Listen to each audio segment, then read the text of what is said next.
Brothers on the opposite side of the law are reunited to take down a potential mob boss, but all's not quite as it seems. Also, there's nothing like a long-lost twin brother to spice things up. John Woo season continues in style and with a higher body count. Join us for a better tomorrow too.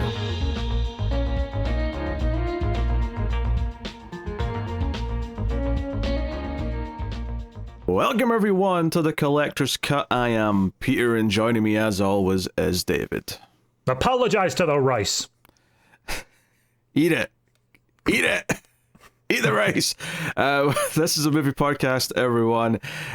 We are working through John Woo season. We're doing his Hong Kong films from the 80s and early 90s, and today we're on our third episode of that season, and it's A Better Tomorrow 2. So a sequel to the movie we did last week. Nice and simple. Better Day After Tomorrow. No, but what? That's the weirdest mashup ever. Chow Yun Fat running from ice, chasing him down the corridor with a shotgun. With a shotgun. That'd be a much better movie. You kidding me? Then Day After Tomorrow, specifically, yes. I think you mean, yeah. Yeah, no, it'd be the average between the two. Yeah. Obviously we'll get into everything. We will start spoiler free as we always do. We'll give you a warning before we get into the spoilers, and if you're enjoying the show on YouTube, hit the like button, helps out a bunch if you do, and of course you can support everything over at Patreon and get some bonus stuff, but I'll tell you more about that at the end of the episode. And while I did say spoiler free, it is a sequel, so it is maybe worth mentioning that there maybe still could be spoilers for the first movie, just because this does pick up with characters who were in that movie, and where they are now versus where they ended last time is going to be relevant, so just be wary of that. But everyone's back in this one, including people who probably shouldn't be back based on what happened in the first one.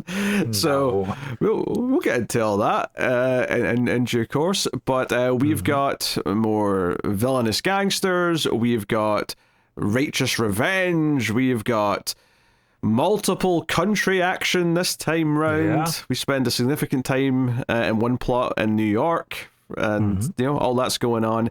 All the main themes back. I got a little. Oh. It's kind of funny when you come back for a sequel. One of the things that really benefits is that the main theme's already ingrained in your head. So when it kicks in for the first time, you're like, yeah, we're back. We're back in A Better Tomorrow.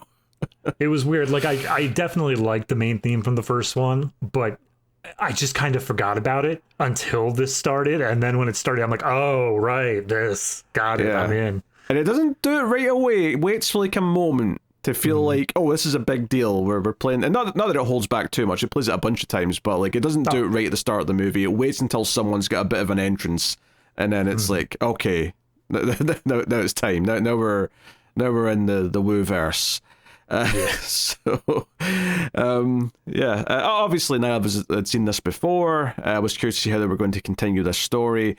But yeah, we have obviously returning Kit, right? The younger brother character who is a cop. The older brother Ho, who is in prison now after the events of the last movie, because he was the career criminal for most of his life and turned over a new leaf, as it were, but he's paying for his time. Jackie, Kit's wife, is back, although she has less to do this time than last time. I felt so bad for Jackie. I know. I'm like, come on, I want to see Jackie's story. Oh, what's that? You wanted less of Jackie's story? Got it. Yeah. And the sad part is I thought they were setting up some stuff with her early on. I was like, oh, this is interesting what they're doing with her. And then, no, she's just this thing in the background that's... And the exact same thing they did in the last movie. Yeah, but even less of it though, because last time there was a lot of setup with her, so it was more noticeable. Whereas this time, by the time you get to Act 2, that's all of most, like 90% of her scenes are done. Now it's just like all the stuff going on. But part of that is because we have a new main character we're following, Long, who is another kind of old timer who's older than Ho is. He kind of is the guy that trained Ho. And he's kind of an interesting new character. So we'll get into that once we more get into the spoilers and stuff. But, a lot of stuff going on. I feel like, much like the first movie, the actual plot machinations are a little complex, because I feel like there is a very pivotal point in Act 1 in this movie where it's not as much of a change as the first movie had, but it definitely is the moment where, oh, this is the plot starting with this moment. This is the real start of this is the real inciting incident, if you will. And likewise, I think Act 3 feels very separate. Not in a, distinct way, but it feels like a lot of things come together, and then Act 3 is sort of a new chapter at that point. So it's difficult to sum up in a sentence, but you know, there's murder, there's revenge, there's bad guys, there's sunglasses, and Yeah. you know. It's a lot of plot carried over from the first movie in terms of like you got someone trying to climb the ladder and like going behind other people's back and the lack of honor and all that stuff. So what's so funny is I started watching this like a bit earlier in the day, but I was sleepy and I knew I was sleepy, right? So I thought, oh, okay, if I fall asleep, it's not a big deal, right? I've got plenty of time. But what's Just make up the back half, whatever. But what's funny is that I did fall asleep very quickly. Like, the opening titles were playing when I fell asleep, right? And I woke up somewhere roughly in the middle, and I cut like a minute just sort of before I woke up properly and went back to the start. And this movie's plot is so kind of wild that when I woke up and sort of was like, wait, what are we doing? I was like, I was like, there was nothing. I couldn't recognize anything that was happening. I was like, okay, yeah, obviously. Obviously. So you got to tell me where you popped in at, because there's like 4 different points I could think would be like, yeah, this doesn't have anything to do with the beginning. Yeah, just a bunch of whale stuff. But yes, obviously I went back to the start, and you know. Yeah, it's anyway. We'll get into the quality, we'll get into how we feel, and we'll go from there. So, David, what did you think of A Better Tomorrow 2? I think that in pretty much every aspect compared to the first one, it's just slightly lesser. Except, I think it has a much stronger third act. I think that final fight scene, that big, like, bombastic, that absolutely, that just is over top the other one. But in every other aspect, I think it's just a little bit lesser than. I do want to call out, I don't know if this is well-known trivia, but this is a movie that John Woo has disowned in the cut that we both saw. He is not a fan of the cut that came out, which came in at an hour 45. According to IMDb trivia, his initial, like, quote-unquote director's cut was 160 minutes long. So and 2 hours 40, okay. Yes, and one of the producers was like, no, we got to get that down to, like, under 2 hours for the sake of theater owners. And they were battling back and forth over it until eventually they just sent it to a third-party editor and said, do what you got to do, and they sent back this is that finished copy. I would be curious now that I've seen it to see the longer cut and see how much more fleshed out, because there's definitely some things that, because it definitely was a little bit messy. Now, not as messy as cutting out an hour would have imply, though. I will say that I don't think it's that messy as that sounds. But there's definitely some, like, there's a lot of plot threads, there's a lot of things going on. Maybe all of Jackie stuff's in the lookup. Yeah, that's kind of what I'm thinking. I'm thinking that, like, a bunch of stuff kind of feels like it's a little bit not as fleshed out as you want it to be. There's several parts of this that feel like, especially in the first half, it's jumping around a bit, and it doesn't feel like the cohesiveness of the story is really there. But if I had to guess, I'd say there's probably just one full subplot, like a full 30-minute subplot of this movie that just got completely excised, and there was no remnant of it left in the movie at all. Yeah, it's interesting. And given that you had so much trouble on this, it's not surprising that you had nothing to do with the third one, which, you know, to actually acknowledge that right now, there was A Better Tomorrow 3. We're not doing that next, because John Woo didn't direct it. It was on the schedule at one point to do it next, even though it wasn't a John Woo movie, just to sort of complete the set. Instead, we need to save a week somewhere. So I think sometime next year we'll be doing more of a general Hong Kong action season, and we'll throw A Better Tomorrow 3 in there, because I would like to see the third one and then talk about it, you know, and wrap it up. But we'll save that for a later time. So, but yeah, in terms of just finishing up my thoughts on it, like I said, I think it's all just a little bit lesser. I do have a positive impact with this film, because I do think that, like I said, the third act is just bombastic enough, and I think from an emotional standpoint with the characters themselves, while there are a bunch of things that I'm going to have words about in very spoilerific ways, I think that some of the emotional beats hit strong enough for me that it brings full character arcs to a close, and I'm happy with where it ended up. So overall, positive for this one. Yeah, I'm positive overall as well. I mean, it's definitely a sequel. It definitely pulls some wild tricks to have Chow Yun-fat back on your screen, and that's, you know, I think you can criticize and whatever, but it's also got this wild energy almost all the time that it's hard not to just have fun and accept the schlocky kind of nature of the wild things they're doing as entertainment. And, you know, when you were saying everything's a little bit lesser, and what I thought you were going to say instead of like, I mean, I agree with the third act, I guess overall, but I was going to be more specific and say, except the body count. The body count is not lesser. Oh, God. The body count in the third act of this movie is insane. So many people die. So many. I absolutely love it. I will say it feels like there is a higher body count, but it does feel less violent for violence sake than the last one. Like maybe I'm just misremembering, but the last one felt like it had a little bit more of that gory aspect, a little bit more of like blood flying everywhere. This one feels a little bit more pulled back there. A little bit. I mean, I don't think it's like so much where I feel like, oh, they've neutered it, but I guess, yeah. I guess they're making up for a little bit less blood with a lot more bodies. Yeah, exactly. That's basically what they're doing. I mean, no, I still had a good time. I think that, like I say, it has this kind of crazy, we're doing all this wild stuff, energy, this manic sort of nature to it. And whenever it does go into stylish action, it does hit. I think, yeah, the third act's really good. There's a scene in like a hotel building in New York that I think is absolutely fantastic, and is proper action hero movie stuff. Arguably, you know, even that scene maybe goes above any of the action in the first one. As much as like the script's not as tight, right? The arcs are not as clean as the first movie by any stretch.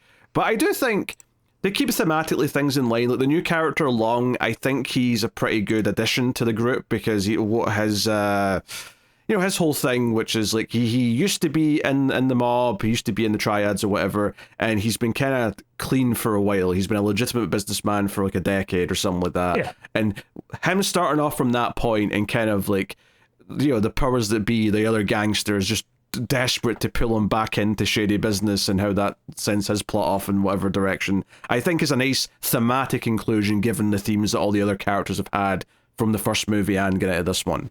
Oh yeah, no, I think that if the last movie had a stronger focus on Ho and Mark, I think that this one really brings it together for Lung as the new character and Kit. I think Kit's arc comes to a full wraparound here, where it lands at a very emotional point at the end. Yep. And then there's Ken.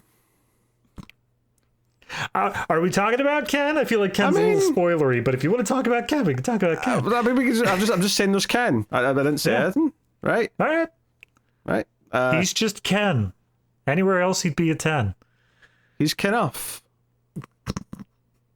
Sorry, the Barbie reference was coming at some point. No, mine was a Barbie reference too. I was singing his song. Sorry. Yeah. I don't remember the musical numbers. I'm afraid. I listen to that all the time. That's number one for me. It's so empowering. Yes, this is the Barbie to the first film's Oppenheimer. Yes, which is a strange comparison, but sure. I do want to just comment on Lung, though, in what you said of his character. I do like his character's arc on paper and the way that it ends up, but I will say... There's a period in the middle that I think I know what you're going to complain about. His character arc starts at a point, makes a swing in one direction, and then swings back in the other direction. And I think that first swing is way too far. I think they went way too hard on that, to the point where it gets almost like comedically weird at some points. No, I agree. I think they could have been a bit more restrained. Like, I get the idea that he's like, you know, he kind of loses himself. Like, it makes sense in the context of everything. But, you know, maybe not go as far as they did, where we've got like, well, first of all, why does Ken have so many oranges in his fridge? That was all I could think about during one scene of this movie. All I could think is that he's got the restaurant. Maybe he just takes some home and then like does something with it. I don't know. Oh, jeez. Also, shout out to a GIF that I have seen numerous times that is from this movie, and I sort of like thought I could see it coming because there was a couple other moments that were kind of similar, and I'm like, is that from this movie? I've not seen this GIF yet, but it's the GIF of Chow Yun-fat leaning out into a hall and giving a thumbs up while he's chewing food. Yeah. It's from this movie. Yeah, I know that moment. Yeah.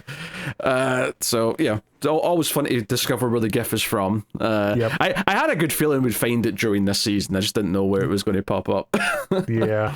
No, that's fair. I saw the moment and I was like, that's a nice little moment, but I didn't even associate it with the GIF. But now that you say it, I remember seeing it. Yep. So yeah, I mean, we're probably ready to get into spoilers here, pretty much. I will say, obviously, we said the main theme's back is still very good. It's used at the right moments. Not a lot of new score. What is kind of new, I guess, is there's some classical music that they kind of like have recurring throughout. Is that like a dance? So when I said like a formal dance at the start of the movie, and then it kind of comes up at these specific moments later on in the film. But it has a bit of style to it, and it all feels appropriate in the moments. But there's not a lot of new main themes or anything like that stick out. So I mean, you can sort of say, hey, they're using what works, but they're also not adding much to the palette. Yeah, I will also say that there is a slight, I don't even want to say tone shift because it's not tone, but the last movie felt a lot more in step with just like crime, I guess is the easiest way to say it. It felt like it was a lot more about the crime itself. This one feels a lot more in line with the idea of gangsters. Like the idea of like maybe like the crimes they're committing are not the individual thing you need to worry about, but they just have this culture around them, this idea, and that's kind of more of where the ideas focus on is the gangster element. They're more vicious for sure. They're a bit more movie villain, which I think works just to make it feel a little bit different. There's a character who I'm just going to refer to as Shades because that's his characteristic. He sits with the sunglasses, he's silent, he never says a word, and he's very menacing. And then there's the angry guy who's also with the villain team, who has an axe. That's how I'll make David know who I'm talking about. But he's got like an angry face, and he always looks angry. I mean, the Shades is credited on IMDb as Choung, but the axe guy is literally Pui's right-hand man. So, yeah. Shades and Axe. Perfect. Or Shades and Grumpy. Either one will do me. I like Axe. Axe fits better. Cool. All right. That's what we're using. So, yeah, as far as anything else goes, it does have a couple of mean moments, where it's not afraid to throw the punches and not hold back. So I guess, keep that in mind if you're somewhat sensitive to, like, good characters not always winning. I think that's just fair to say. Yeah, I mean that's fair. But yeah, so I think we'll say spoilers so we can get into it. Better Tomorrow 2. Here we go. You've been warned. Spoilers ahoy. I will say actually up front here, I like that the taxi rank guy was back here as well, and he was kind of like an ally, even though his whole pacifist thing seemed to be forgotten at a certain point where he was like throwing guns to people. they literally open the movie with that, where it's like, oh, that goes against my principles. But principles can be changed. Whatever, who cares? This is serious. Someone's daughter's in trouble. Blah blah. Yeah. So. Yeah, I mean, obviously there's a lot of moving parts here. They do make you wait a little bit for Chow Yun-fat, right? We don't start off with him because we have to get to the explanation. However, I did not know how they explain his appearance in this movie going into it. And there's a moment, once Ho's out of prison, we'll talk about all the setup of that, but once Ho's out of prison, he goes to the uncle sort of character who's, doing all these great drawings and paintings of all the characters from the first movie. I'm like, damn, like this is basically just, you could, like, if eBay existed in 1987 when this came out, they could have immediately just put these all on eBay and made a fortune. I have to assume that at least like half of these are either production art or like those vendors on the street after the first movie came out. They just bought up a bunch of those and were just like, yeah, check it out. Here we go. I mean, ideally they commissioned them from an artist like that. Ideally, that's how it would have went. But hey, I mean, if it was concept art, they would have commissioned that, so that would be fair play. But he's looking at a photo, like a childhood photograph, of Mark from the first movie, Chow Yun-fat's character, and he's like, wait, who's this standing next to him? He looks just like him. And he's like, oh, that's Mark's twin brother. And I let out such a laugh when he said that line. I'm like, let's effing go. Yep, and like we get the whole backstory of just like, yeah, he also has like this whole history of doing all the same things Mark did, but he was just over in America doing them. So don't worry about it. That's why we never met him before.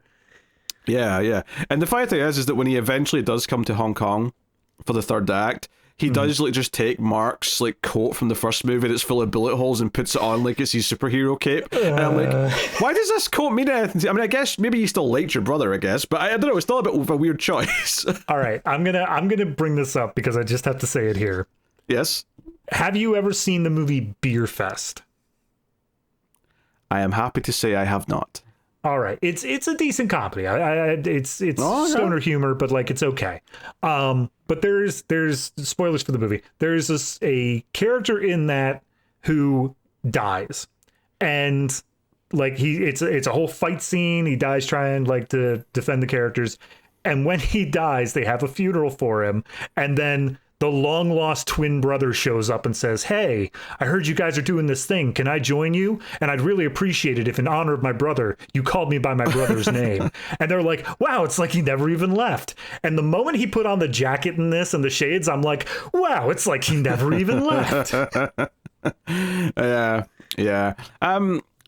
So obviously you can roll your eyes at that. You can say, oh, this is sequel bullshit because they obviously want Chow Yun-fat back. Mm-hmm. But then he has lots of good scenes. He's entertaining. It's hard to complain that much, honestly. Yeah.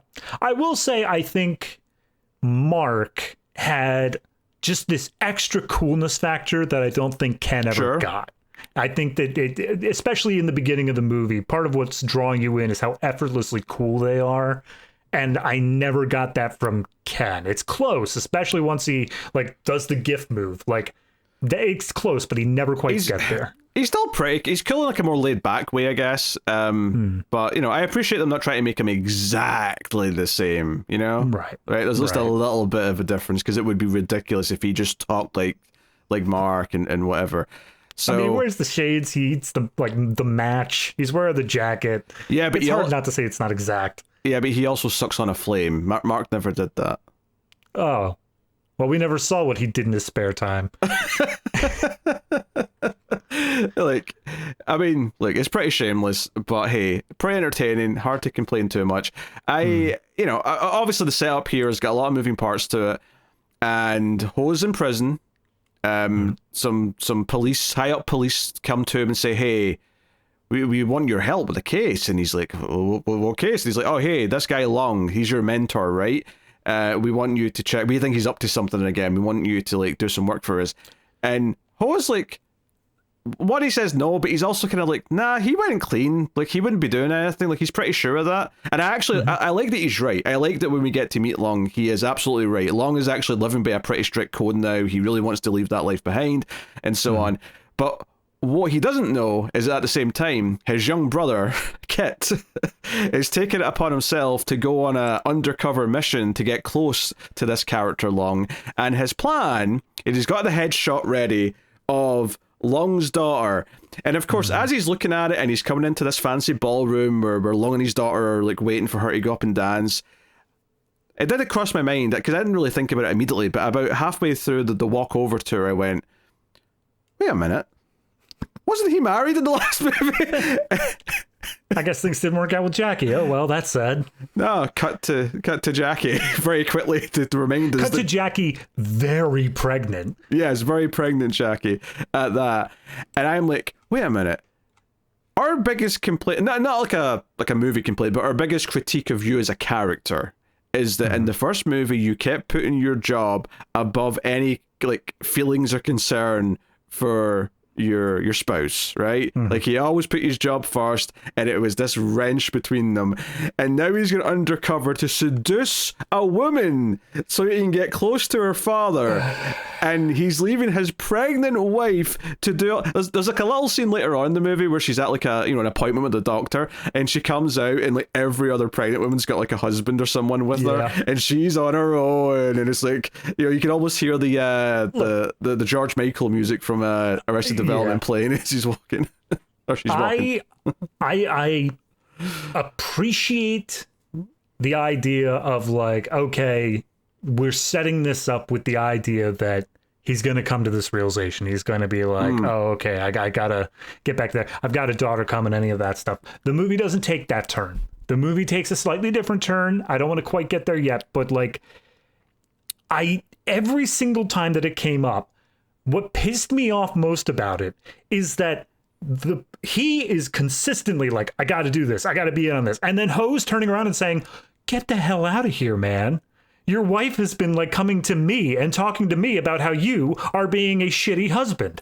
Go to your wife. What are you doing? Do you know, I do like that they kept that idea of like, because she goes to visit him in prison, and I like because that was sort of starting to happen in the first movie, where she would go to him when Kit didn't want to talk to him, when obviously the relationship was kind of fractured, and obviously by the end of the first movie they kind of patched things up.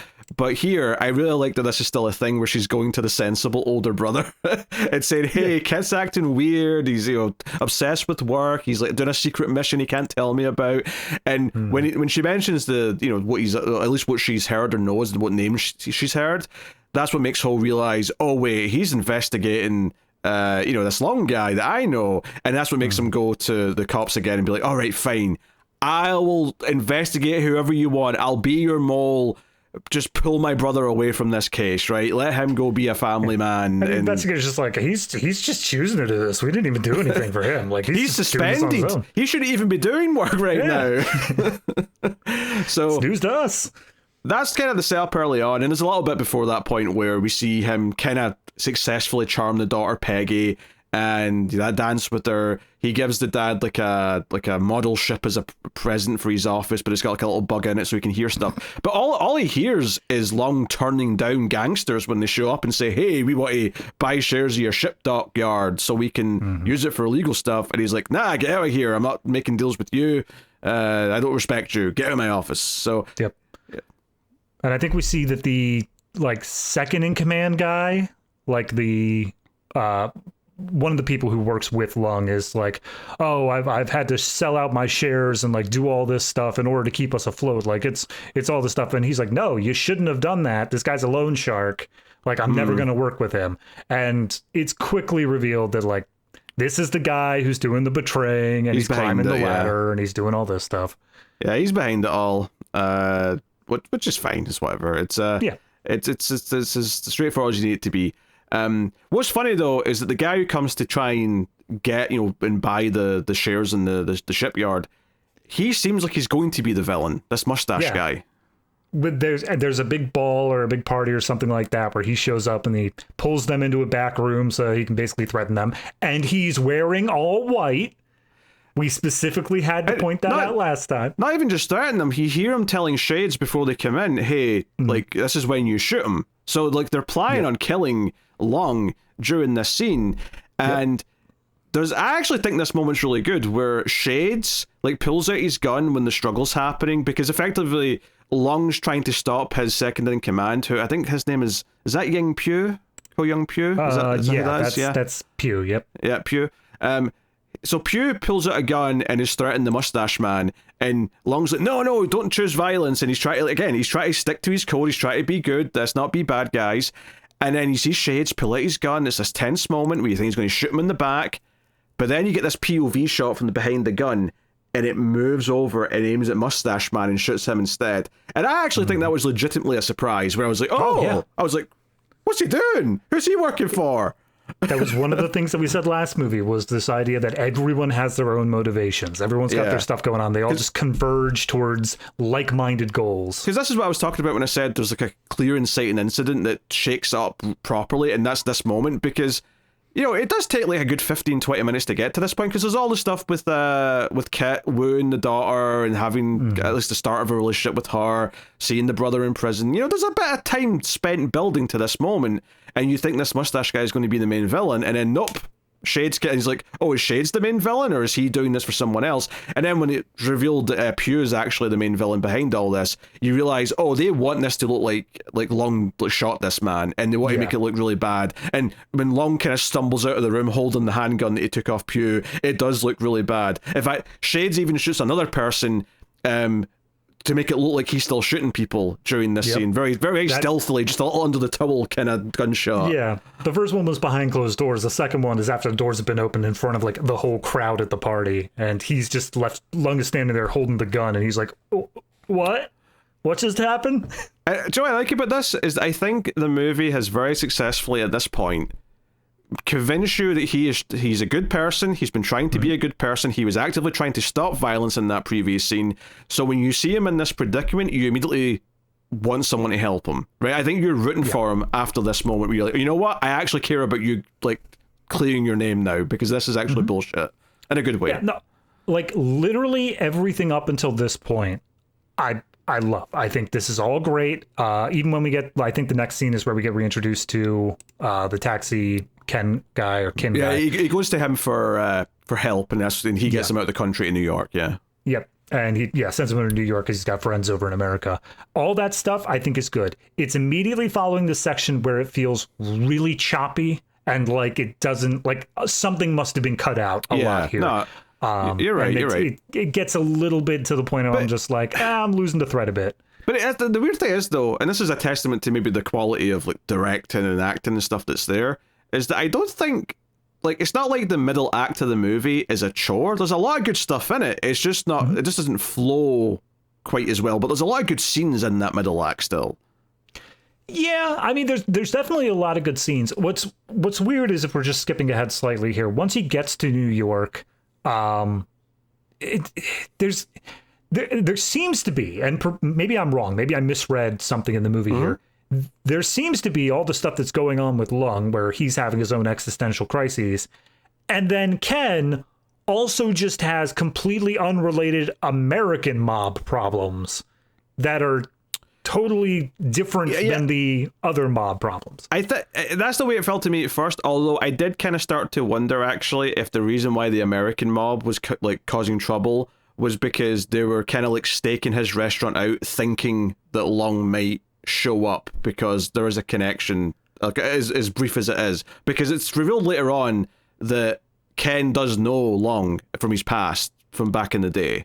Yeah, again, that's one of those things where it's so like quick and you'll miss it that I'm like, something needed to be fleshed out a little better here. It probably was.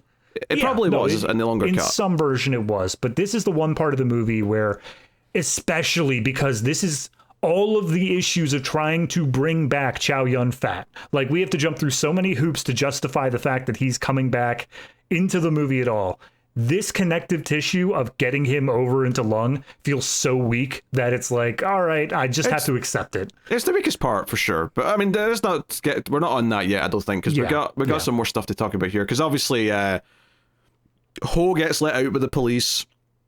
He claims he's escaped. He goes to the docks to try and like talk to the Pew and the others and be like, "Hey, I want to work for you guys." And they're like, "Oh, we'll have to like have you prove like your loyalty at some point or whatever to that effect."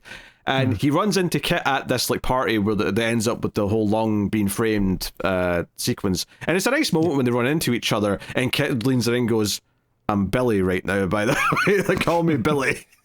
Yeah, he's setting up this whole thing of how he's gonna basically ingratiate himself and be like, "Oh yeah, I'm here to help with the operation and do whatever I can." Yeah, which I also thought was cool from a sense of like, okay, it's actually kind of neat they're both working on the same side from the start of this movie. It feels different from last time, even though of course Ho's like, "Go home to your pregnant wife. I will do the dangerous stuff, you little shit." Which, to be fair, immediately following the shooting of Lung, he does go home to his pregnant wife. What Ho failed to mention was, don't bring along your girlfriend. No, yeah. You're phrasing that very specifically, David. He does not go home. He takes Peggy to his actual apartment because obviously after what's happened to Lung, means that there's bad guys after Lung, which means they're also going to be after his daughter, right? So he takes Peggy back to his place and he literally comes in the sliding door with Peggy. Jackie's sitting there on the couch. She stands up. There's an awkward pause as he looks between the two of them, and my man Kit decides to phrase it thusly. He says, "Jackie, this is Peggy, my girlfriend." That should not be how you phrase that. I like that I like to imagine, at least, that he's like hoping that Jackie, without him having to break cover, will be like, "Please understand that this is part of the job. Like, please get that I'm not actually dating this girl." But then immediately Jackie starts yelling and screaming. No. As soon as he says, this is Peggy, my girlfriend, he turns to Peggy himself of his own free will with no prompting and says, and this is Jackie, my wife. He reveals that this is all a facade to Peggy in that moment. Well, there's no keeping up Not necessarily. I don't think he, at that point, is a facade. It's just the idea of like, yes, I'm cheating on my wife with you. Like, that's from Peggy's perspective what it would be. Nah, I don't think so. Because, like, I think at this moment, because as soon as she storms into the other room, he just goes in and says, look, I'm a policeman. We thought your father was doing something bad. Now he reveals it. He's just like, look, I got no other option. But I think as soon as he says, oh, this is my wife, I think he's intending on telling her. I don't think there's a second here where he actually thinks he's going to like keep up some kind of lie. I would agree with you if not for the fact that after he talks to Jackie, does nothing to help his situation on that front. He then goes out, or sorry, to Peggy. Then he goes out to Jackie and she's like, tell me what this job is. And he's like, no, I'm not. And then she just goes off to the bedroom. It's like, okay, so you tell the suspect, you tell the person who's involved in the crime, but not your wife at this point? Yeah, I mean, that's just further examples of Kit shooting himself in the foot with his marriage when it comes to his job.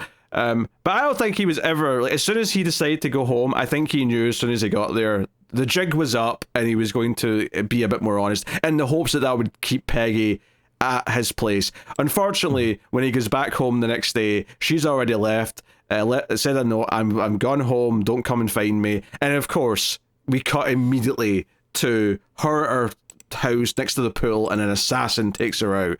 So Peggy's dead. And of course... This is also where we get the reveal. Like, Pew has come up to her and be like, your father and all this stuff. And then the assassin comes up and he's just like, good, you did it. And of course, Long's whole thing when he was leaving was like, oh, take care of my daughter. Oh, my daughter. Like, so we know this is going to affect him when he finds out. But he won't find out for a little bit yet. But like, this is something we get to know as the audience up front. Mm-hmm. So...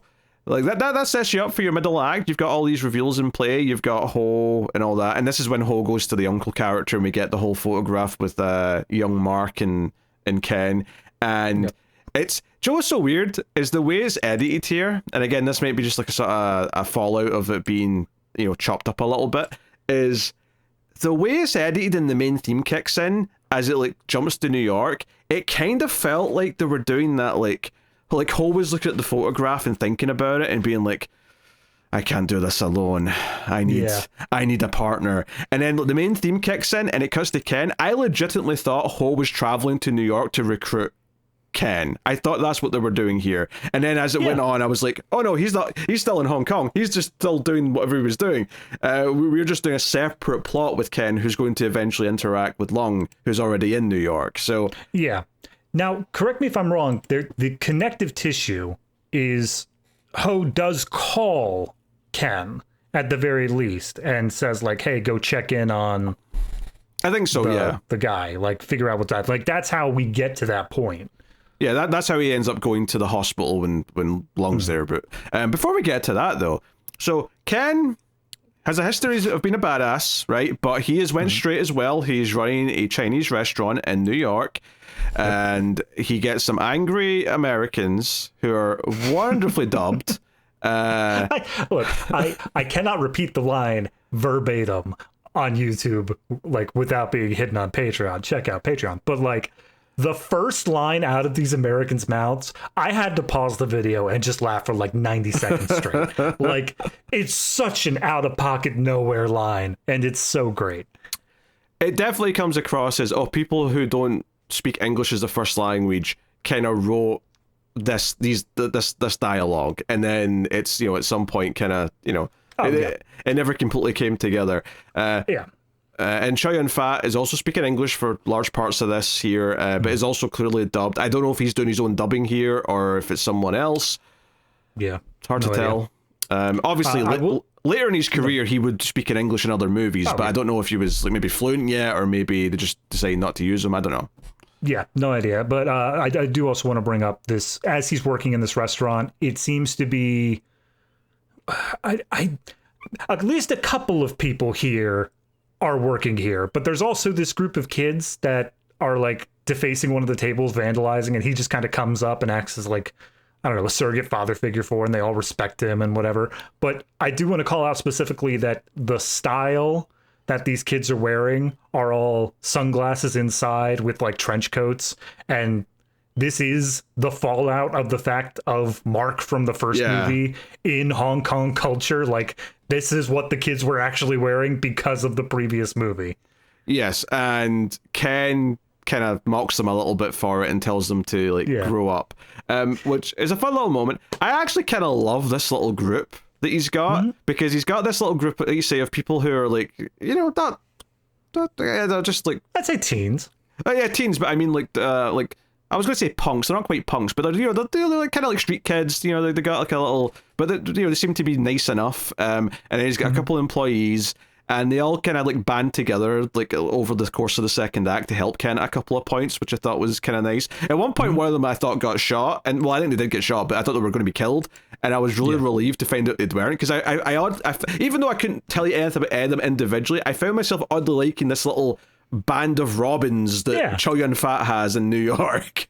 No, yeah, they're so endearing just immediately off the bat that when we had to eventually leave them behind, I'm like, all for the better, because like I wouldn't want them to get involved with the final shootout, but I'm kind of feeling bad that we're leaving this behind. But I also like that at the end, when everything's done, we cut to New York just to see that they've reopened the restaurant, and they're running it well, and all of them are taking part. All the kids that were kind of delinquents are all part of running the restaurant now, and they're happy. I'm like, I'm glad they got a happy ending.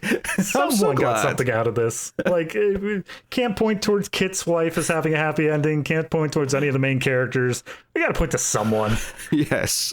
So but these Americans are here, and like it's honestly it's so funny, because like I had one of my friends in school, his family was from Hong Kong, and his dad owned a Chinese takeaway, right? That was like, so it was just so kind of wild to see Chow Yun-fat playing like an immigrant who had a Chinese takeaway in this movie, and specifically the complaints about the fried rice not being good, and then he ends up doing this monologue where he's like, he mouths like fried rice into his mouth, and he's got rice all down his face as he's making this monologue about how rice is his family, and how you shouldn't disrespect his family. And that's when we get to the plate of rice, and like him saying, eat it, eat the rice, eat the rice. And best thing about it, one, you've got all the kids who are on Chow Yun-fat's side, and they're all kind of on guard, right? And you've got like these two crooks. One's been kicked away with the gun. Chow Yun-fat pulls the gun from the kid that's got one, and he points at this guy, and he's forcing him to eat the rice. But the best thing about this entire sequence is this New York cop comes into the scene, sees that there's a gun situation happening, pulls out his gun, and he's like, hey, drop the gun. And Chow Yun-fat stands his ground and says, not until he eats the effing rice. And then, and then the cop says, well, you heard the man, you better eat the rice. Yeah, I want to be clear. When this New York cop walks in, he's not like, oh, geez, a gun. And he like fumbles for his and like pulls it out and is all antsy. He sees this happening. He rolls his eyes. And then he's like, yep, just another day for Ken. It's another day in Brooklyn. What are you going to do? Yep, exactly. Just to be clear, these guys, they're complaining about the food, but they also immediately pivot over to racketeering. They're just we're offering you protection, you give us a bunch of money. It's all a show. It's all a show to make some money and whatnot. But that does put him now in trouble. The fact that he assaulted these two mobsters, now he's in trouble with the New York mob, I guess. And they just recur throughout this. Yes. And just to stick with the Ken and New York stuff, because it's probably easier to stick to New York and then jump back to Hong Kong for the other stuff. Yeah. Well, I mean, most of the movie does as well, so yeah.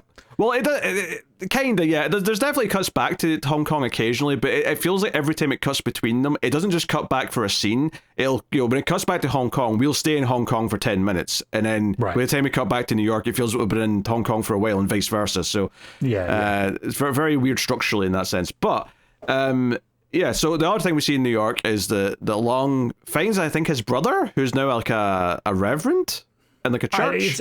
He's a priest or a reverend. I couldn't tell you if they were family or if it was just like a blood brother sort of situation. Yeah, they were similar ages. They kind of had like a similar like little their facial hair was kind of similar. Working together, because the priest rolls up his sleeves at one point. We see tattoos, and he's like, "Yeah, I got out of that life, and this is what I did. I turned to God."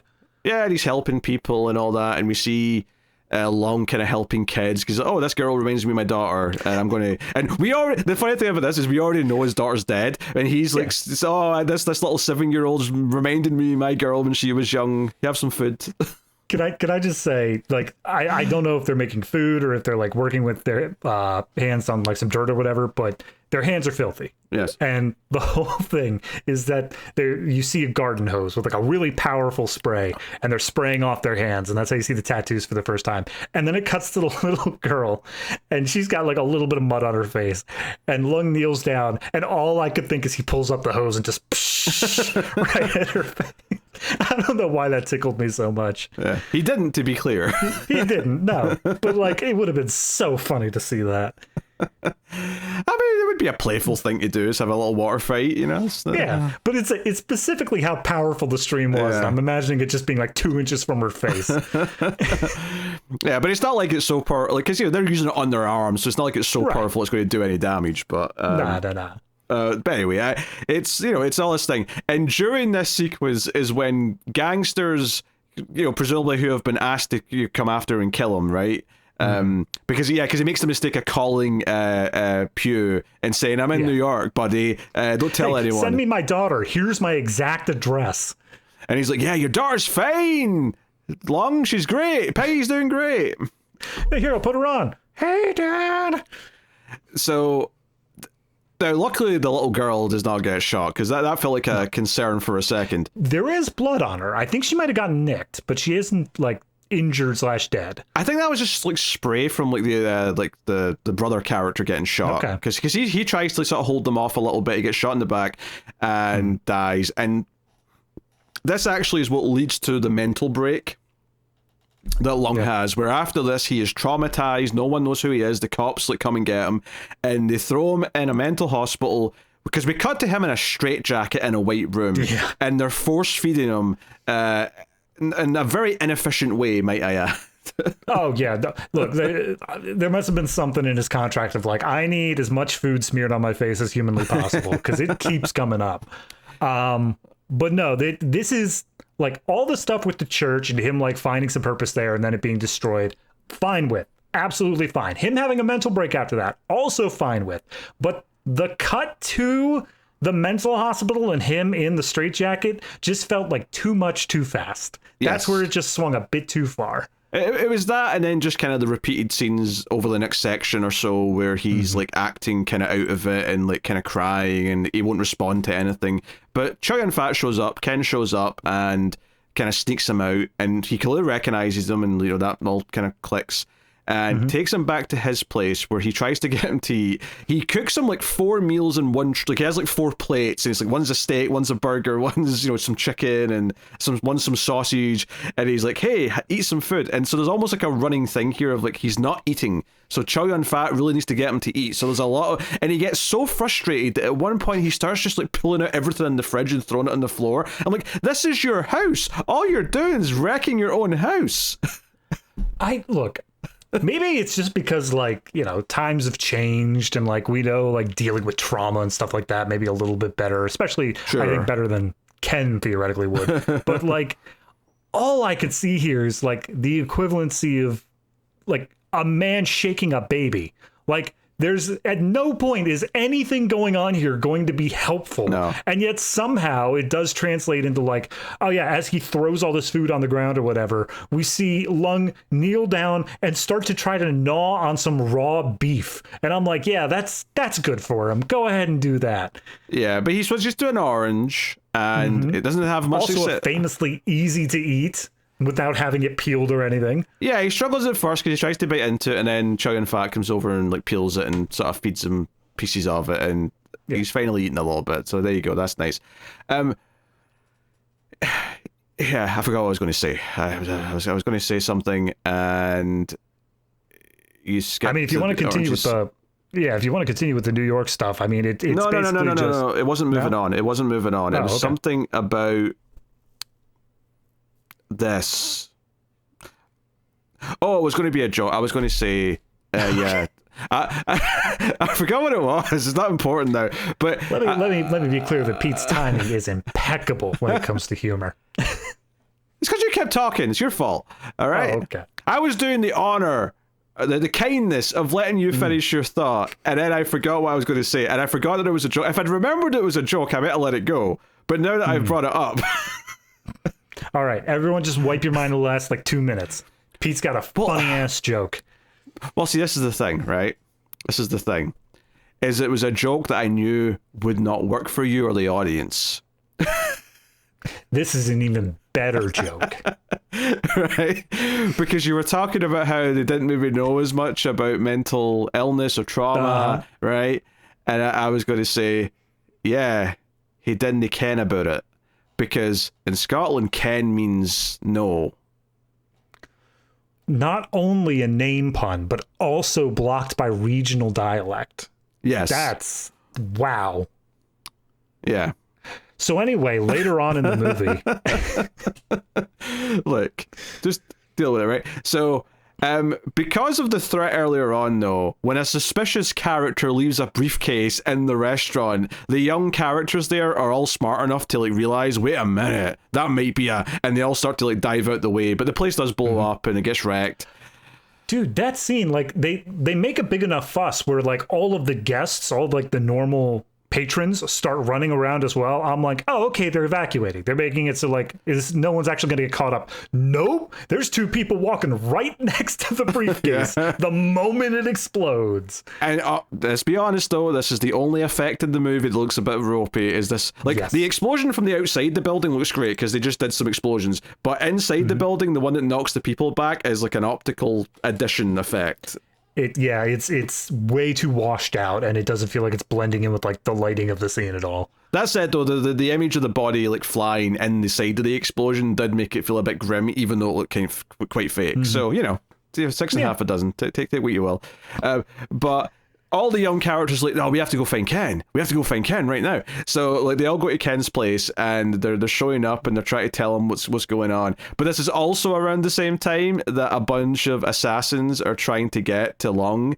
So we get more shooting. This is where one of the younger characters gets hit in the arm or whatever. And they get away, but Ken's just no, you all guys go home. I'll need to take him somewhere. You just go home and stay out of this. Which he does, and that's how they end up at the hotel. We get an extended chase scene and drive through a bunch of warehouses and stuff like that. I think. Oh no, that's afterwards. That's after. This is the one where there's there's a car chase here because there is one after this section, and he basically does some moves where he spins round and shoots out the window, and the car explodes. And this is the moment where I woke up. Oh, okay. And I'm like, wait, is this Hong Kong? Is this what's going on? You have a strange, frail old man and a guy is dead in New York, and a car just blows up. Yes, and I'm like, okay, gotcha. I need to go back, Jack. Yep. No, that's fair. That's entirely fair. Which is fair enough. So when I thought that you woke up, I thought you woke up during the eating the orange part, and I'm like, that would have been the peak of what the hell is going on. That would have been wild. I would have been confused. There's no doubt about it.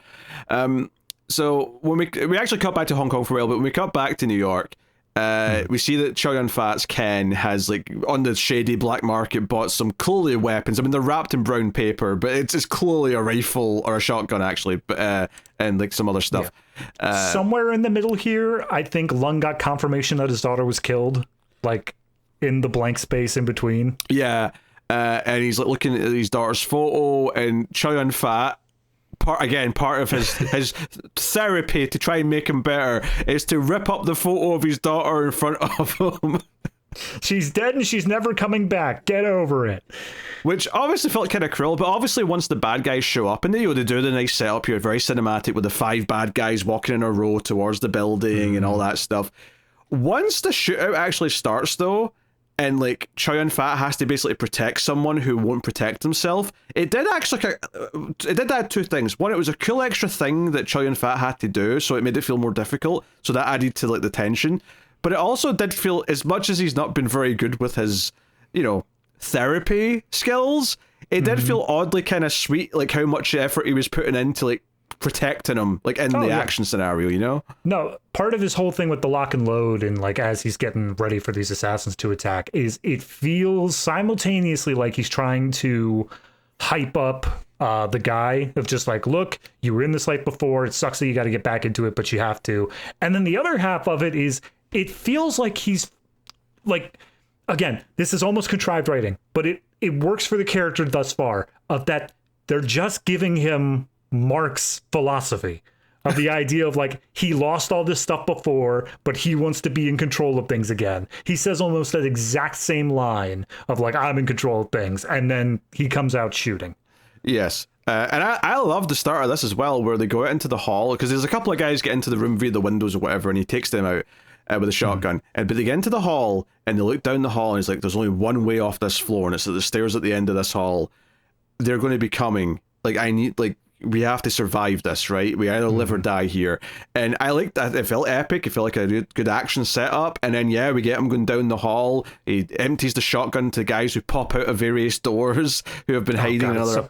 There is a sequence where as they're going down the stairs, some guy pops out of the door at the top of the stairs. He throws the old guy down and then starts skidding on his back down the stairs, aiming up to shoot this guy. And I'm like... Mwah, chef's kiss. I don't think he's on his back. I think he's just sliding down the stairs backwards, sort of like after him. Well, sorry, that was a dangling preposition. Yeah. He's sliding on his own back. On his own back, yes. Yeah. It was the way you said that. The image in my head there was like he's on the old man's back. Like, you're my sled going down these stairs. That would be far more insane, I would be all for it. But I like but what was really good about that though is that the guy who he has to shoot at like that pops out the door for a second and he fires off a shot to make him shut the door again. He takes out a couple other guys around the stairs and then he pushes the guy down and he has to spin round because he knows this guy's going to come back out the door. They set up that he's going to be there, so he gets himself out of position and then you get the cool shot of him sliding backwards down the stairs firing two guns at the same time. Like, he is such a badass this entire sequence. It's so good. It's like there's been some fun stuff throughout this New York, like so far, but this is the moment where you're like, oh no, we're getting to the meat here. We're getting to the real good stuff here. I mean, this is basically the pinnacle of the New York mob stuff. Like after this sequence, he gets out of Dodge, he heads over to Hong Kong. So like, this is how we end all of that stuff there. And it feels, I mean, it's not halfway through the movie exactly. It's a little bit, I'd say 2/3 mark. This feels like the end of the second act almost. But it's very... Yeah, but there's more here though. But we're not done with this because like. Oh no! I'm just stating my feelings on the scene. Is that this does feel like the not the most I don't know. There's a moment in the middle of the movie for other movies where there's always like a big set piece for the big action movies and stuff like that. This is that like not quite the big set piece that's going to wrap up anything, but this is the one where it's like once we're done with this, you can go to the bathroom. You can do what you need to do for a minute. Yeah, because once they get outside, they're kind of pinned down. Chow Yun-fat even takes a hit to the arm here, and this is the moment where Long finally starts to like come to, and he picks up a gun that's there to save Chow Yun-fat's character Ken, and it's kind of like the moment where he's kind of, and he fires the gun, he's yelling, he's good at it, and after he's done with it, he's like. He says something like, oh, like, why must it always turn to violence? Like, he's not happy that he's had to do it, but he has woke up. I think he says, like, why is it so hard to live a good life or something like that. That's what the line was, And that's, I mean, again, that's going back to the first movie. That is kind of the idea that Ho went through of, I don't want to fall back into that life. I don't want to go back into that, but it just keeps pulling him back in. But I like that there is like a goodbye scene with the the teenagers where like they're saying they're leaving and they're going back to Hong Kong, and there's a whole conversation about leaving your motherland or your homeland and going back to your homeland, and it's time to go back and like be done with all this and like take out who's responsible. And the kids are like, hey, you coming back? And he kind of says it in a way where he's not coming back, but he sort of jokes and says, I'll be back for the soup. And it's like, okay, and that's what leads them off back to New York, which is obviously where we're going to intersect with the other characters who have been doing stuff, doing their own thing, which is obviously Ho's still getting in with the bad guys, and his initiation takes place a little bit into the movie, and to set that up, Kit gets involved as well in his own ways. Now, Ho has already told Kit to go and be with his pregnant wife, and there's a sequence in the middle-ish of the movie where the bad guys are making a counterfeit money deal with some Europeans or something like that. And they're doing a meet. It's out near the water at night, and it's, they're walking up with the suitcases. I actually liked a little detail here where the bad guys, the main bad guys, like, they're clearly planning on murdering these people. They're not going to actually honor the deal, because you see them all sitting in the car with their guns out, all menacing, and sort of like, oh, we're going to be bad guys. So it was actually a neat little twist that when the exchange happens and they're both showing off their briefcases, that the other guys spin their case around and start shooting first. I'm like, oh shit, they actually had the same idea. Yep. I love that. And this is where it all falls apart for our main bad guys, or people that we're following. They end up losing the money, I think, on the speedboat. Yeah, there's like three guys who are still alive from this other group who run towards a speedboat, and it's when they're running towards the boat that Kit appears out of nowhere and starts blasting, and he takes out full action hero. He's doing like flips and stuff as he's firing the gun. He takes out two of them. One guy does get to the little speedboat with the briefcase, but he jumps onto the boat and brings it back, and like Axe is like standing on the dock looking all confused, like, who's this guy, like, what? And he brings back the case, and it's like, oh, I want to be recruited, I want to be a part of your team. He's trying to be undercover. However, this does not end well for him, because basically they plan to have Ho prove that he can be trusted by killing this guy, because they think Kit might be an informant, although they reveal afterwards that they didn't actually think that. They just wanted Ho to prove himself. They didn't care if this guy was an informant or not. Yeah. They're just like, look, he gave us back our money, but like, we don't know anything about this guy, so we have no problems if we just straight up murder him. And they frame it under the thing of, yeah, he's working for the police, which makes both Ho and Kit know that he's with the police. So he's just like, yeah, look, I've been made. You got to do what you got to do. But like, it makes sense, yeah.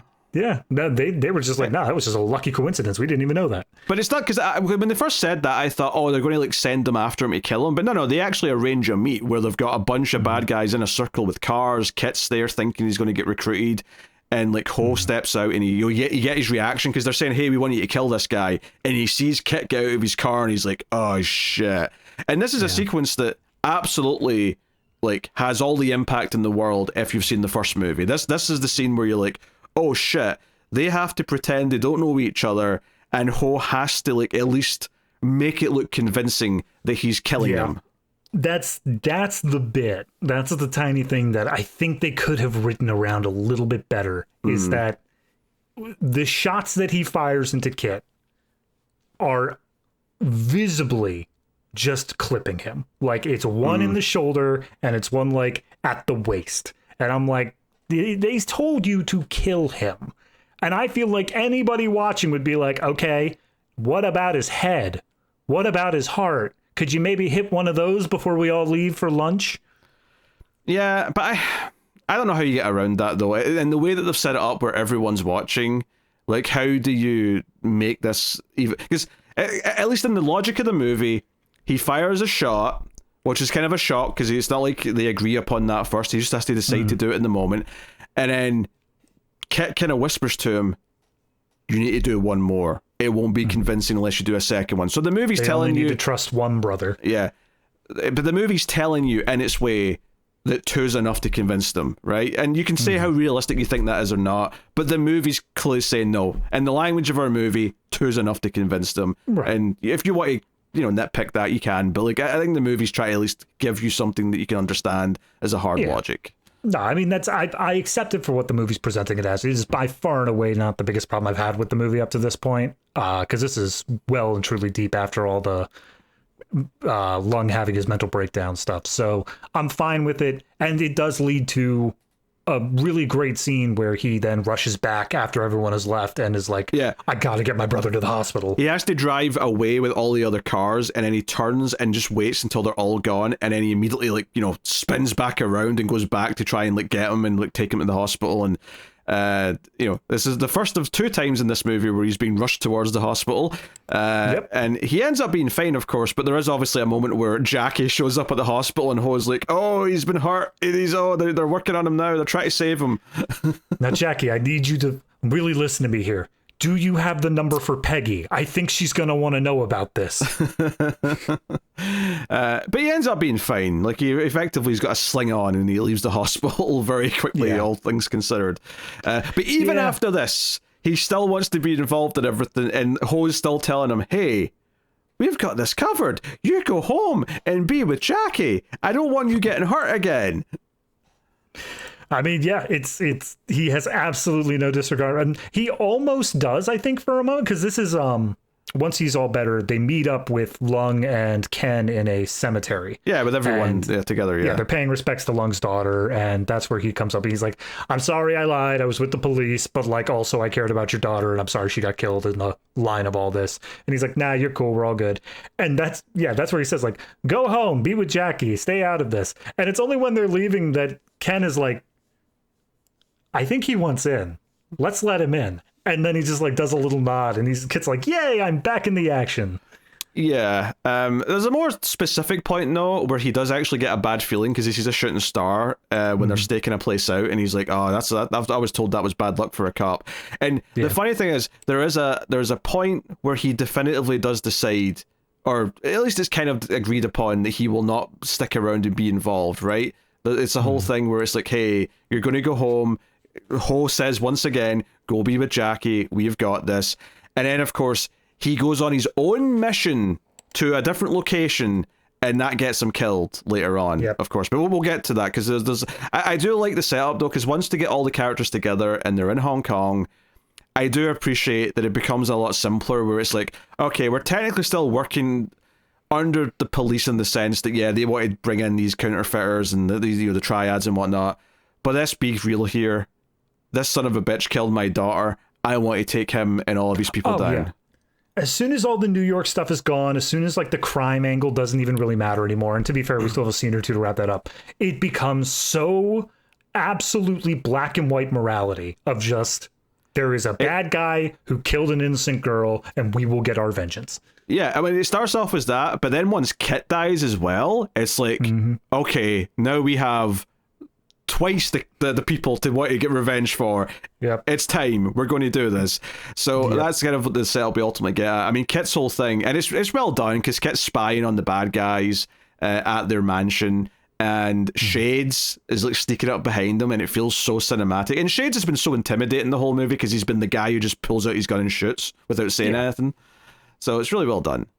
Yeah, I mean, they do a whole thing of like a quick draw, and Shades just outpaces Kit. But the thing that specifically is going on the other side is that the rest of the guys, they all are launching their attack on the main base of this counterfeiting operation, this huge warehouse that they rented out. Well, it's the docks, it's the shipyard that they took from thingy, but it's not actually their base. They just think it's their base. It ends up being a decoy, and Pew even says, "Oh, I just wanted some scapegoats." Like, he intended for them to be caught there by the police. Like that is said. I don't think it was a full decoy. I think they were tipped off and they moved operations. I think like they knew they were coming. Oh, sure. No, but he says that's why he didn't, like, he never trusted Ho, but he wanted scapegoats there. So that was kind of the whole thing, right? So all the cops are showing up while they're also there. There's, guns and money left over, enough to like charge them with crimes, but the rest of the people there are not there.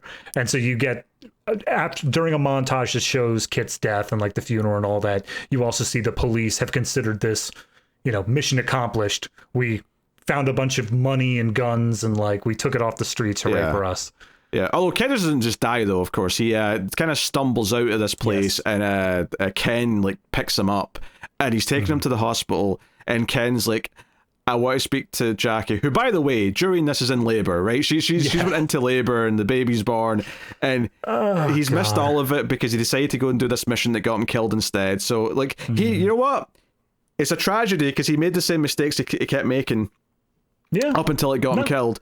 And absolutely, this is a tragedy for his character, and I think it lands to a solid emotional point, as we'll get to. But like, I just want to take Kit, just shake him, just like you didn't have to do this. He's such a fool, but he's like, hey, I want to speak to Jackie before I die, and Ken's like, we're almost at the hospital. He's like, I'm not going to make it, I'm dying, get me to a phone so I can say something to her. So we get like the whole, you know, like, oh, the baby was born, you know, what's her way? And of course Jackie's like, oh, hey, you're supposed to name your daughter, like, and his dying words is the name that he wants to name his daughter, and he dies there in the phone booth. And it's, you know, it's dramatic, it feels like and it's obviously this final motivation for now both Long and Ho are like, well, we're the good guys, but we're trying to avoid violence thing is done. Like, we're storming. And that's what I love about this final big action set piece, is that they just armor up with so many guns and grenades, and they just storm the building and kill everyone they see. Well, that's what I really like is I mean, they make their plans to do whatever they got to do, and then they come up to the side of the building exactly where Kit, you see the blood stains on the wall still, exactly where he dropped off. And the uncle character, the guy who runs the taxi business, is like, hey, once this is done, I'll set up a boat for you. Like, I'll let you get out of here. And Lung is like, don't bother, man. And he just looks around at the rest of the people, and everyone's just kind of like shrugging or shaking their head or whatever. And you just, without anybody saying anything, you get like, we're all going to die here. Like, whatever happens, we're all going to die here. Yeah, I actually was surprised that at the very end, it does leave it a little open to say that they maybe don't die, but even though, like, that was the feeling I had the entire time, is they're all going to die, and they do all get shot to shit, but they are all technically still alive when the cops show up, and they kind of, like, throw a one-liner their way. They learned their goddamn lesson, where they were like, we're not going to kill off any characters that we think might be okay in the next movie. Yeah. I've got a sneaking suspicion the third one might be a prequel. I may be wrong. Entirely possible, but that's where we get the last triplet of the group. No, so yeah, I mean, they like, just to be clear, the uncle character and the cab guy are different characters. He's not the uncle. Are they? Yeah, he's not the uncle. He's not the one drawing stuff, I don't think. Is he? Well, No, sorry. Yeah, the drawing guy is separate from that, but I just have still been calling the other one the uncle character. But no, the one who did the boat thing at the beginning and has been getting them weapons now is the cab guy. The cab guy. So they go in. Chow Yun-fat gets so many grenades and he starts hooking them into the bullet holes in the jacket. So he's all... that's the other thing. He throws on the old jacket that his brother died in as well. So... they go in, and there's not even a real plan to it. They just start blasting Danny DeVito style. Like, that's all it is. And they just mow everyone down.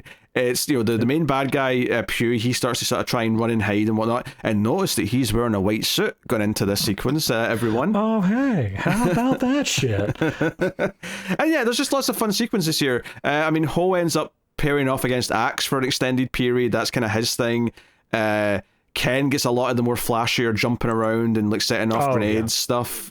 Like, Ken makes it down to the basement where all the counterfeiting stuff is, and he just lines up like grenade, tear gas, grenade, and then he's got like throws down cartoon dynamite with a fuse, and he just throws it down the stairs. And I love that he runs behind two doors thinking that'll be enough cover, and then the door blows him across the room anyway. Well, yeah, that's the follow-up to the first joke where he throws a grenade in through the front door, and then he literally turns around to pose in front of the explosion, and then the explosion is bigger than he expected, and he's like, Jesus Christ. Yeah, he wants got to keep that in mind. He wants to do the cool guys don't look at explosions moment, but then it scares the shit out of him, so he's like, He's like, that grenade is a little bit more powerful than I'm used to. I need to keep that in mind. And that's where he hides behind two doors for the dynamite. And he's like, this should be enough. I almost thought they were doing like I've not been using grenades in like 15 years. They've advanced the technology a little bit since I used one.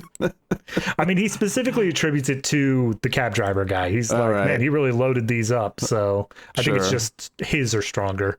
Fair enough. But yeah, there's all these little fun moments. People do start getting shot left or right, but they're ruthless. They're going after everyone. Obviously, Shades. Actually, does Shades die? Does Shades just leave? Yeah. So Shades has a he gets handed a pile of money from Pew and is like, here you go. He doesn't take kill it. People. And he's like, nah, I do this for the love of the game. And he steps out, and then we get the samurai one-on-one battle between Ken. That's right. Yeah, because they have the whole thing where they both shoot each other repeatedly. They both unload their clips into each other, and they're both still barely alive. And then, like, Chow Yun Fat's out of like ammo, so he throws his gun away, and and the other guy, Shades, is like, oh, well, that's not fair or fun, and he throws Chow Yun Fat a gun down at his feet, and Chow Yun Fat puts his foot on it, so Shades throws his gun down at his foot and puts his foot on it, and it's like, this is basically like quick draw, except it's going to be like jumping down to see who can shoot from the floor quickest, and yeah, it's a good moment. It's fun. No, yeah. And they both land, they both take some shots, and I think Ken just lands the first one quicker. Yeah. So he manages to, I mean, he's still loaded with lead. His body is currently riddled with bullets, but he wins that draw. Yeah, and there's a whole fake out moment as well where they do this great shot where you think Pew is like at like a sort of crossroads of two hallways, and all three main characters are all just unloading into him. But then they realize it's like a lookalike, like a double, and they're like, ah, shit, he's over there, the real one. Well, the real one turns the corner and shoots, I think it's the cab driver, because the cab driver at this point is shown back up to bring in extra weapons, passing Ho a katana just for the extra little style factor.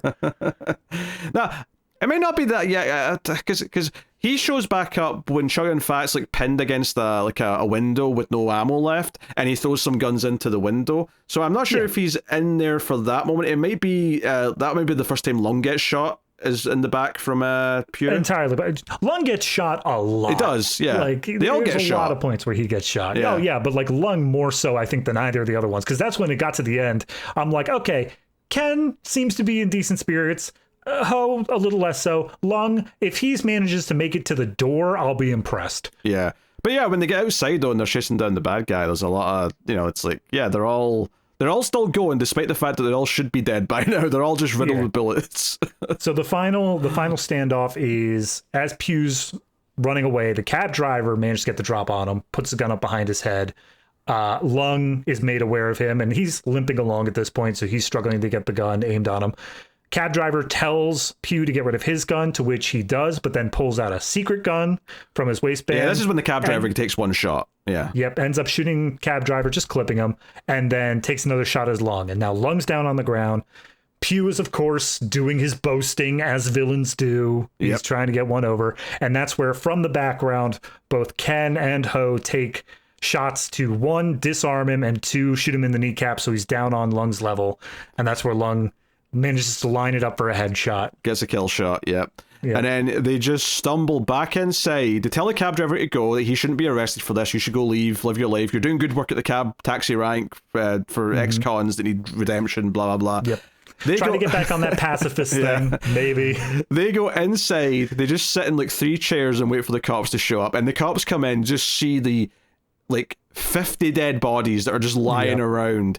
They look at these 3 guys sitting in the chairs, and I think this is maybe a one-liner or something before. Yeah, because the inspector, the guy who shows up, is the one who took Ho out of prison to help them. And he's just like, what the hell is this? And and we get the happy. We cut to New York, where the restaurant teenagers are like, hey, we hope you're coming back soon, Ken. We fixed the restaurant up. It's even better than before, but the customers are all coming in. It's great. Yep. I will say, we kind of glossed over it style-wise. Yes. Yes, Ken is still wearing the trench coat, but all of them are wearing essentially Reservoir Dog-style suits. And I have to assume that they did that with the full knowledge of not only does this look badass, but this is imitatable. This is something that's going to be a style thing of just wearing the classy suits around. Yep. So yeah, they all, honestly, the whole third action finale is great. It is nonstop action. The characters all feel cool. I think despite some of the messiness in the middle, you do feel invested in what they're getting revenge for both his daughter, for Kit. It all makes enough sense. And it is funny how Chow Yun Fat gets all the coolest bits, even though he's the one that has the least best investment in what's going on. But hey, he's loyal. He cares about what's going on. There was a couple of moments when he first showed up and Ho saw him where he's like, Mark? He's like, no, it's Ken. I'm Ken, you prick. Yeah. And then there's just to do the weirdest possible mirror. I honest to God cannot explain why. There's that scene with him being past the orange and him having to eat it, and that's breaking down this eating barrier that he had. Fast forward half an hour, we see that he goes, as they're talking about their plans to doing this whole shootout and like, or no, sorry, it's for the warehouse drop-in scene at the docks. He finds an orange in a bowl and says, "Hey, Ken." And he tosses it over to Ken. He's just like, "Yeah, the thing that we did before half an hour ago." And Ken's like, "Haha, yeah." And then Ken tosses it to Kit. Kit tosses it to Ho. Ho tosses it to the cab driver. And the cab driver says, "I don't eat oranges." And I'm not entirely sure what the point of that scene was. It was, I don't know which one it was, but one of them did like a fancy move where he bounced it off his forearm and caught it. Ho, yeah. And I was like, that's why they did that. So he wanted to do his little fancy move. Yeah. Do it with a gun. Can't do it with a gun. Do it with a grenade. That would be even cooler. Oh, grenade, okay. Bump the grenade off. Oh, what if they'd set it up with the orange that he has the skill, and then later on, grenade, poof, boom, off you go. If that was cut, I need to see that. I would watch the 160-minute cut just to see it. It's kind of wild though, because the first one was a tight like 95 minutes, so it's kind of wild the original cut for the second one was 2 hours 40. Yeah. That's a hell of a leap. I will add on this little additional, John Woo disowned the film, except for the final shootout. He's like, that is basically what I wanted. So all that is more or less intact. Sure. I mean, I could see it being improved upon with a longer cut for sure. I don't think it's a disaster though. I think it's still a pretty fun movie. There's still character motivations that make sense. I'm still rooting for them. The action scenes are still really good. And yeah, it just has a couple of messy qualities that probably could be, ironed out with more scenes that maybe. Now, admittedly, is the pacing good in that 2 hours 40-minute cut? I mean, I think that's maybe a question worth exploring. But who knows? As this is though, I mean, I don't really have I have complaints, but like. Nothing that ruined the experience of enjoying the style and the action and having fun with the movie. Like, I still came out of this feeling like that was a solid sequel that wasn't quite as good as the first one, except maybe the action scenes are probably better. Yeah. No, I agree with pretty much everything you just said there. I don't have any complaints that make the movie a negative. I don't have anything where it's saying, like, this ruined this aspect of the movie or anything like that. It's all little structural things that maybe for some people is just like taking them out of it. Maybe it is something where, that first bit when he has the mental breakdown and all the New York stuff kind of feels like a slog a little bit. But honestly, by the time that we hit the ending of it, I didn't care. I didn't care about the stuff that came before it because it was just so much fun with it. I think it's by the time you get to the hotel though, I think that to the end is great. Yeah, that's what I'm saying. By the time we get to the end of the New York plot is what I should have said. Yeah. But yeah, it's just great. I stand by my thing of I think that the first movie is better because while it may have had less high octane action, it still had enough and it had the tighter story to go along with it that I think it stands above this one. But this one is not slouching either. Yeah, no, I mean, I think most people would probably agree the first one's a better film, even if you prefer the second one because you think the action's better and you enjoyed that, a bit more so. I don't think anyone would disagree that the first film is definitely tighter, as is. Now, admittedly, the longer cut, maybe that's a magnum opus that needs to be discovered at some point. But I mean, I will say, the version that Shout Factory, they're the ones who released the longer one, the version they came out with is labeled as a work print. So I don't know how refined that one really is. Yeah, it doesn't sound like they got John Woo back to sort of put his final touches on it. It sounds like, no, we assembled it based on what was available, but we can't really say for sure that this is what he would approve, kind of thing. But that is only available, as far as I know, on the physical version. It's like the second disc, it's like a bonus thing. And my days of buying physical are long behind me. If you want me to watch this or you release that, I mean, I'll buy it again. I'll pay for the separate cut, but like you have to put it on the digital platforms. This is where we all need to have a library we can rent from. We all need to have somewhere that we can just go to and say, I'd like to just have this for a short period of time, thank you.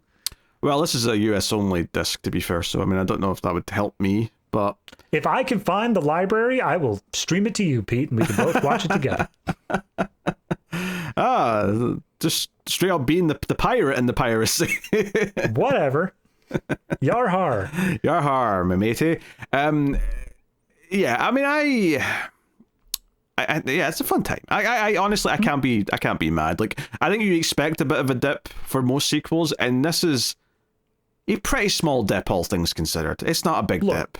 Yeah, for a movie that in the description has to put long lost twin brother, this is miles above what I thought it was going to be in terms of sequels. Yeah, I think the fact that they have to pull the twin brother card to get an actor back, and the fact that almost a full hour was cut out of it against the director's wishes, it is miraculous how much it's still holding up, given those two facts, because it should be a mess with those two things in consideration. Yeah, absolutely. So it's a testament to the quality of the scenes that were filmed that is still there despite the meddling. So, hey, Better Tomorrow 2. Justice for Jackie. Yes, Jackie deserved better, actually. That's a very good point. All right, David, what are you rating A Better Tomorrow 2 out of 10? So I gave the last one an 8.5. Mm-hmm. And I'm pretty clear. I think this one's great, but I don't think it's quite at the 8.5 level. My real debate in my head is, when I say it's great, do I think it actually is that 8 crossing great, or do I think it is just under that to the 7.5? Mm-hmm. And I can, depending on what part of the movie I'm thinking of, I could go either way. It really comes down to like where I'm at with it. I think I'm going to specifically give it the 7.5 this time around. It's so close, but I do think that being able to say that entire like middle part where we are getting introduced to these characters that are not carryovers from the last movie, technically, and that being such a slog with it's detrimental. It is something that does impact the viewing ability here. No matter how much occasional fun we dip into, it does feel a bit too wild and into left field at times. So sure. I think that's going to lower down to 7.5, but like it's so close to the 8. Yeah, I gave the last one an 8. I thought it was great. I just didn't go up that extra little nudge that you did. I am also going to give this one a 7.5. I think for me it is probably just that 0.5 lower. You know, the story isn't quite as tight, but it still has a lot of good payoff regardless, which is, again, it's kind of like, given the things we've brought up, it should almost be worse than it is, and it's a testament to how good the quality is of the direction and what is there, that it all still kind of works for the most part anyway. So 7.5, still very good. Still liked it a lot, had a lot of fun. I would absolutely still suggest anybody who's even mildly interested in it, check it out. Yeah, I mean, I like this more than Hero Shed No Tears by a reasonable margin still. So yeah, good stuff. So yeah, there you go. That is that. And I suppose we have to answer if it makes the cut or not. I think yes. I think we put the last one in makes the cut, where that one was like dangling on the bottom of a cut above. I think this one is just solidly in the middle of makes the cut. I would probably say it's in the lower end of makes the cut. Okay. But I would agree it makes the cut. So I mean, there's not really much of a debate to be had. It was more minutia at that point. But I Apples just and oranges. Yeah, I just mean in the sense that I don't know. Like I guess regardless, it makes the cut. So we're good on that. I also, before we wrap up, I did want to bring up just the final one-liner that said when the bad guy's killed, because the bad guy Pew is like, hey, you've been trying to be a good guy or whatever to Long, and he's like, oh, there's being a good guy, like pay its rewards or something to that effect, and then he gets shot by the other guys. He goes down. Long gets that final headshot off and says, "There's been a bad guy, pay dividends or whatever." He repeats the line in the opposite way around, and it just feels like such a badass line because it's like, yeah, F you son of a bitch. Yeah. And I mean, it comes back to the larger moral point of the movie, theoretically, across both movies, this idea of like, you shouldn't have to cross that line. You shouldn't have to dive into bad things. And what they were doing, while hyper violent, was technically justice in their eyes. It was vengeance for those who have been taken. Yeah. So you can get behind them, you can root for them, you can understand they've been pushed beyond a certain line. It all works. So, good, solid fun. Next time on the Collector's Cut, we reach the midpoint of our John Woo season with The Killer. Not to be confused with other movies named The Killer, just to be clear here, right? I was going to say, I thought we already did this on Collector's Cut for David Fincher's season. No. I said it was trash. Well, that was trash, but no, very different film, 1989, I believe. Good year. Yeah. Good year I can't think of anything good that happened. for amazing people being brought into this world. Hold on, let me just double check. Nope, not seeing anybody. Don't know who you're talking about. Me! See, but if I say the same for 93, you're going to be like, nah, that was trashier. It's tough because like 90. If I'm looking at it from a movie perspective, 89 has The Abyss. 93 has Jurassic Park. So I feel like you've got a fight on your hands there for dominance. Top movies of 93: Jurassic Park, Mrs. Doubtfire, hell yeah, and Schindler's List, and Cliffhanger at number 7. I'm not going to say 93 was that great of a year.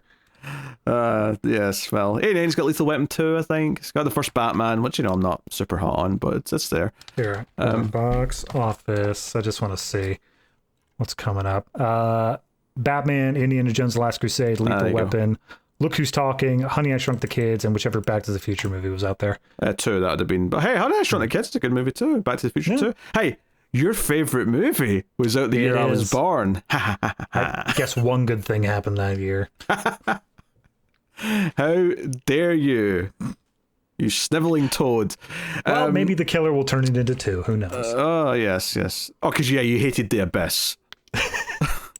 I hate the fact that in order to do that review, I was not allowed to rent The Abyss. I had to buy The Abyss. It is still sitting in my library. It's the only movie I've ever bought on Amazon. For the record, that wasn't my rule. It just wasn't available to rent at the time. I know. I understand. But you were the one who's still like, we're doing The Abyss. It's not like I said to David, you have to buy this and own it or I'll be very upset. No, but you also said if I didn't watch the 4K version, what the hell was I doing? Well, that's because there was no HD version. Before, there was no other choice. No, you're right. I did say you had to watch the special edition, and that was important. And I think you could understand. That's fundamental changes. Yeah, for sure. You could understand why I said that once I told you it wasn't in the theatrical cut. Anyway, that was over on Ace, our science fiction movie podcast. If you want to go check that out, that's got stuff going on. We did Signs recently. We did 20,000 Leagues Under the Sea, which is a bit of a weirder pick for us, but hey, we did that. That was a bit different. We did that horrible Chris Pratt movie, Mercy. So if you want to hear us rage and rant, you can check out that. And if you like hearing us rage and rant about bad movies, we have a show for you on Patreon. For supporting the show, you can go get extra reels over there where we review some of the worst movies ever made. Last time we did The Room, actually, which is a fun bad movie. But next time we're doing Catwoman, and that's might be torture. We've not seen it, so we don't know for sure. But it's got a reputation, so. I was gonna say, I'm willing to play some bets. I feel pretty confident in that one. So we'll see how that goes. Plus, you get some early access, the ratings rundown, all that stuff for the shows. So go check out Patreon. Thanks to everyone who already supports us over there. It really does help. YouTube membership's also an alternative if you'd rather get the content that way. But regardless, that is that. Like, subscribe, all that usual stuff helps out a bunch if you do. And of course, you can support everything at Patreon. So that's us. Thank you very much for joining us. We do appreciate it. Keep watching movies, and if you can get it, it's always nice to have Diplomatic. Eat the rice!